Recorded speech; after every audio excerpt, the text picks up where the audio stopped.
All right, Team America, if you're really out there watching and listening, I just had a really funny idea. Not really funny. I mean, it might make me laugh. Probably wouldn't make anyone else laugh.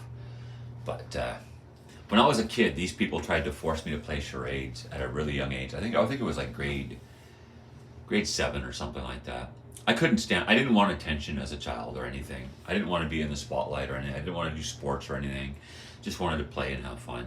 And these people kept trying to put me in the spotlight on numerous occasions, which would cause severe psychological trauma to me because putting me on the spotlight and trying to get me to perform for other people and stuff like that, and basically like just totally ruin my self-esteem, and because the children would all look at you like you're retarded and you're fucking demented and stuff like that and treat you like garbage.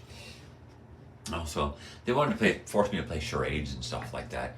So what I was thinking is you could play a charades game with them on a fake television show or something, and broadcast it on like Canadian television at nighttime or something like that. Where you put up a fake talk show or something. Just create a fake talk. I mean, it wouldn't even cost much. You could use an existing studio, just a basic. Make some makeshift freaking talk show or something, just a joke. It would only cost a few bucks. Get someone to freaking sit there and play charades or something like that.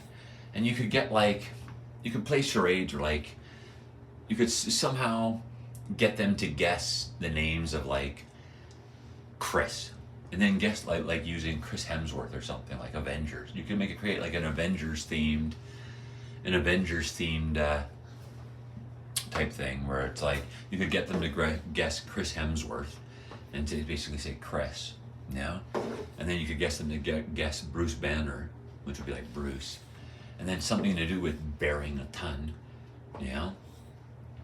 and so they're sitting there guessing in a charades game like Chris Bruce Barrington, and then do something to somehow in a charades game get them to think about Canada and abusers and like basically like Christopher Bruce Barrington, and then in the next charades game it could have something to do with victims, and then in the next thing you could guess a country charades game of like how to guess somebody to guess a country. You could say Canada, and you could and then the Canadians could watch it and they just sit there and be like, look, we know that Chris Bruce Barrington is a victim of your disgusting filth. You could get them to, you could get them to guess things like subjugation and ritual abuse and stuff like that, and just see what the Canadians do. It might be kind of funny and interesting. So there you go.